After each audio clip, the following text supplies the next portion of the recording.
Our destination is the stars.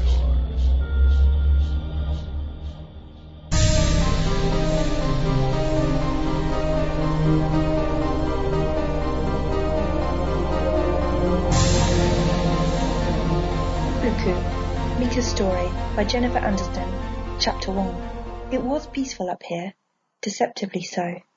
Micah buzzed along, keeping an eye out for rocks that might have tumbled onto the narrow path.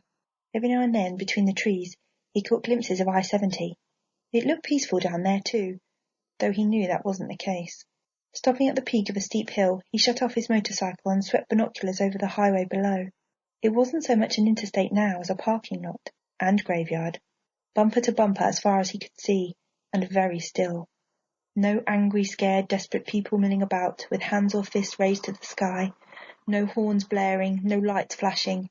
Batteries had died, and ironically cars had run out of fuel as their occupants waited their fate. He wondered how many were still alive, trapped in their expensive tombs. He imagined there were some people holding on, folks who had been smart enough to pack water along with the remnants of their pantries before they headed for the mountains. Not that it mattered. They had nowhere to go. Even if they were alive now, this was where they were going to die. He picked up movement and tracked his binoculars to the right. A woman had flung open the door of a huge vehicle plastered with a Landiat logo. Micah sighed. It hadn't taken long for vehicle manufacturers to label their products what they were, virtual ships on wheels. The woman looked to be in her 40s, her dark hair poking out wildly in all directions. A man popped out of the driver's side and rushed round to confront her. Micah couldn't hear them from up here, but they were obviously arguing. The man kept motioning towards her door, but she was shouting and waving her arms about. Then she ran. The man threw his hands in the air and gave chase. From where he sat, perched on the high hill, Micah urged them to be quiet. But it was too late. Though their actions played out like a silent movie of old, there was no mistaking the sound of the bellow that drifted up to him, or the ones that followed. The effect on the two people below was dramatic. The woman spun around in a circle and began running in earnest. The man lumbered back towards his ship on wheels. He didn't make it. A towering beast, and then another, and then 5 more came up from the slopes along the side of the road. The first one reached him within seconds, and it dipped its head down, and the man simply was no more. Another beast trumpeted and took off after the woman, ploughing through the line of cars, knocking them out of the way as if they were toys. She yanked on car doors, desperate for shelter. Finally, a door swung open and she dove inside, but she was far from safe. The Buku butted the truck, rolling it on its side, and then pawed at it until it split in two. Its massive head ducked down and then jerked back up, kicking legs sticking out of its jaws. More Buku came charging down the interstate, flipping cars, smashing down upon them with their hooves. Here and there, the people who hadn't already succumbed to thirst and the cold crawled out of the wreckages and tried to run. None made it further than a few yards before they were snatched up. Micah turned away. If he had anything in his stomach, he would have lost it. The fact that he had warned everyone, that he had told them this was coming, that he had begged them to eradicate the Buku while they still had a chance, gave him not an ounce of satisfaction. They had been fools. The monsters below and the immense vehicles they were ripping apart were proof they had all been fools. Micah rode on, trying to shake the images from his head. They intermingled with the other horrifying sights he had witnessed in the last few years, and the path blurred in front of him. Realizing that tears and narrow mountain roads probably weren't a good combination, he parked his bike. He found a tree to lean against and dug a water bottle and some fruit out of his backpack. As he ate, he thought about Janie. He was so weary of missing her. After 2 years, he still heard her laughter in the wind and caught sight of her silhouette out of the corner of his eye. At night, he would wake with her voice in his ear, the feel of her skin on his. But it was all illusion. He was alone. Again. Still. God above knew that and didn't seem to care. He had prayed she would come back to him so often that he sometimes whispered the words in a sort of chant when no one was around.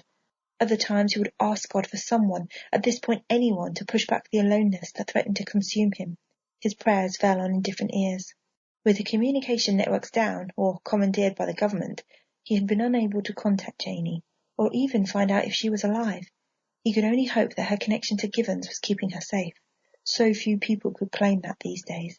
His thoughts led him back to the beginning of his journey, not the one that started 24 hours ago, riding away from the verdant stretch of soil that had sustained his mother's family for generations. He went back further than that, past the day he had first realized something was gravely amiss with the world, something gravely wrong with the Buku, the giant beasts he had just watched shredding the very vehicles that had galvanized their creation. He was in elementary school when he first studied how, at the age of 14, Buddy Givens had read the timeless story of Moby Dick and had become obsessed with the notion of blubber as a renewable fuel source. Of course, harvesting whales was infinitely impractical, but man had been creating clones for decades by then and had moved into the realm of altering DNA to custom design brand new vertebrates. Young Buddy took the science and ran with it, dreaming up and then devising a hulking land-based mammal, fashioned loosely after the hippopotamus, though 3 times as large. A genius with a well-heeled father, Givens had his own lab by the time he was 16. He and his team successfully birthed their first Hyptardiodactyl when Buddy was 20. 3 years later, in 2065, a year before Micah was born, animals had been released for sale, with the enthusiastic approval and financial backing of the US government. Givens had been right. The Hyptardiodactyl, or Buku as they became known, seemed to be just what the globe needed. They reproduced quickly. They were full-grown in a year. Their blubber, when fully processed, burned clean. As more and more farmers and ranchers and suburban landowners leapt into the oil business, the world became a better place to live. Cars and homes got bigger as energy prices took a nosedive. Technology exploded. Air pollution and carbon dioxide decreased dramatically, halting and even reversing the progress of global warming. Developing nations skipped entire decades as they raced to catch up with their wealthy neighbours. The inhabitants of planet Earth experienced a boom like no other. Not even the North American drought dampened the spirit of triumph. In exchange for land to raise more buku, food was shipped wherever it was needed. There was a sense that now that he was creator, man could solve all his problems. He could master his environment. He could be God. Micah had to admit that was the way he felt on that sunny morning 4 years ago, before he saw the videos, before he had any inkling that Givens had stepped over a line that should never have been approached.